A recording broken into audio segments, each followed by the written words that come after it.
tumatanggap ng salapi ng pera ng bayan kahit hindi nagtatrabaho. Gusto mo talaga? Ang dami nila dyan. Pang-aabuso nyo mga hinayupak kayo sa kaban ng bayan. Sa pagsisweldo again sa mga kamag-anak nyo. You know what, mga palangga? Nakakaloka mga eksena ng mga jutang Ginemes. Ano, hotdog pa more? Ganon-ganon siya. May saltik talaga, no? May saltik. Lisan laki ng saltik mo. Kaya malapit ka na namin tirisin diyang puto ka. Putong lupa. Alright. Ito nga mga kababayan, bago natin ituloy ang video na ito, kung bago ka lang sa aking YouTube channel baka pwede makahingi ng like at subscribe at click mo na rin ang notification bell para updated ka sa aking nilalabas na bagong video. Salamat po. Virus o baka isa ka. Tangay na. Kongreso, Senado, check mo ang mga ghost employees nila. Check mo kung ilan, bawat senador ang nakalagay sa payroll nila. Na kunyari, ghost employees, kunyari ay nagtatrabaho sa gobyerno o under sa Senate, sa opisina ni ganito, sa opisina ni ganyan, tumatanggap ng salapi ng pera ng bayan kahit hindi nagtatrabaho. Gusto mo talaga? Ang dami nila dyan. O, senador, sinong guilty sa inyo mga hayop kayo? O baka ikaw meron ka din. Sino-sino ang inilagay nyo sa payroll na hindi naman nagtatrabaho sa Senado gamit ang inyong MOOE, gamit ang pera ng bayan. You talk about what? Nalalabag ang mga karapatang pantao ng mga miyembro ni Pastor Quiboloy. Kunyari, concern ka, tangay na. Yung nilalapastangan ninyo. Congress, Senado, pagbabayad dilisan ng trolls, gamit ang pera ng bayan. Pagbabayad dito ang balustos ng trolls. Nakita mo, nagla-like niya, walang mga follower, mga trolls nga eh.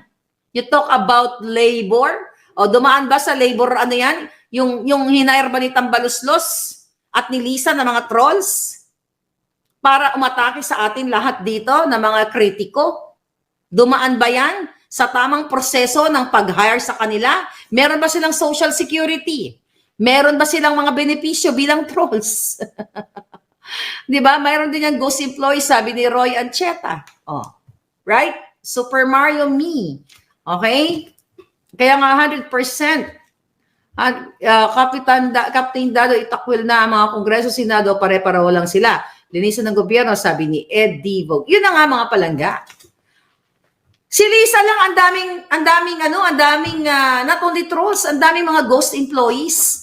Pinaglalagay sa expose ko ang kanyang mga kamag-anak. So you are concerned about naaabuso ang mga members ng KOJC. Ang pang-aabuso nyo mga hinayupak kayo sa kaban ng bayan.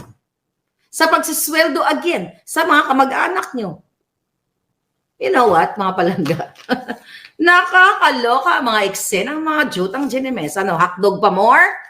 Okay, let's move on. Okay? Let's move on dito kay, next natin? Okay.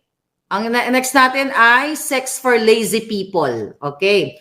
So, nung birthday ni Sandro, yung hayop na yun, nang jombag pa yan ng babae. During election. During election, di ba? Isa yan sa mga expose, yung kanyang jowa ay ginombag niya.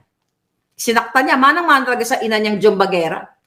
Okay, so mayroong video si Kuting na 6-minute video na kung saan ay nagpapakyut-kyut si Lisa Smugs at ginamit pa si Taylor Swift. Nagbiga-biga siya doon. Nakita niyo, panood niyo, well, 56,000, 24 hours nanonood. 56,000 views, kaluoy man si Kuting. Wala nanonood sa'yo, Kuting, di ba? May 7 million kang followers yung hinayupak ka. Okay, let's talk about it. So doon, pinag-uusapan nila ni si Marcos Jr. at kanyang si Ahas, yung kaarawan nga ng kanyang anak na Bading Garcia. Okay? Bading, minsan babae, minsan lalaki. Wala naman tayong problema kung joke la ka. Okay? Wala naman problema. Yan pala nga. Ang problema lang natin, nag-aatik Popsi, Ay, di ba si Kuting laging sinasabi, lagi niyong hinahanap si Sandro. Ang sabi nga ng kabilin-bilin ng tatay ko, huwag ka magsabay ng mas magandang lalaki sa inyo. Sana ang magandang lalaki si Sandro, mukhang pinipiin ng pison yung mukha. Mukha ni Lisa. Di ba? Hindi mo malaman kung babae o lalaki. Ano yung magandang lalaki doon? Puro kadyutahan. Okay. So nakita niyo yun, nagsinyas-sinyas pa si Lisa Smugs na nangiwi. Ganon-ganon siya. May saltik talaga, no? May saltik. Lisa, ang laki ng saltik mo. Kaya malapit ka na namin tirisin diyang puto ka. Putong lupa. Alright. So doon sa mga sinabi ni Kuting, yung kanyang mga advice, okay? Ni Kuting, sa kanyang anak na nag-30th birthday, don't forget your morals. Yeah, don't forget yung pagiging immoral nyo, mga hayop kayo. Sabi ni Shehi Razid, alam to, si Sandra Mars nakipag-chuk-chak kay Thinking Pera. Kadiri. Kadiri talaga ng mga ganyan palangga. Okay. Sabi ni Catherine, what's Katrina's interview? Tungkol kay Alfian. Let's talk about that later, mga pala. Tapusin muna natin to. Okay? So sabi ni Kuting kay Sandro, sabi nga, ni Lisa Smugs pala to, na don't forget your morals, di ba, your core values, your family. Tapos nagpakita ng libro nagpakita ng libro ni Taylor Swift. Di ba? You know, you have to, listen to your mom. You know, mothers know best. May ganun pa siya, ganun. Say sorry. Putang ina to, ginagamit pa si Taylor Swift. Ano ka? Kanyang pakanayang paggamit mo kay Taylor Swift. Ano ka, Swiftie? Ha? Swiftie talaga ang aming pagbuhat sa inyo. As swift as Taylor Swift. Abangan mo yan, Lisa Smugs o Lisa Ahas. Ano ka, Jotahan? Gagamit mami to si Taylor Swift? Isinusuka kayo nun. Ayaw nun sa kawatan na katulad nyo. Diba? Ayaw ni Taylor Swift ng mga ganyang-ganyang kadyotahan. Ginagamit mo para magpapansin kayo? Ay, imbitahin nyo sa Malacanang? Katulad nung pag-imbita ng Marcos Sr. sa Beatles. Remember that? Gusto nyo ganon? Tapos isumpa uli kayo. I don't think magpapagamit si Taylor Swift sa'yo, Lisa Tanas. Taylor Swiftie. Ano ka, day? Gorangtot ka na. Kuro-kuro na yung mukha mo. Pa-Taylor ka pang gaga ka. Hindi ka nanonood kay Taylor. Yan ay utos sa'yo ni Bukangkang para gamitin ang mga fans ni Taylor Swift na kunyari ikaw ay Swiftie. Well, we will take you out. Okay? We will get you as swift as Taylor Swift. Gusto mo yan? Konting kembot na lang. Okay? I-extract namin kayo ng bonggang-bongga.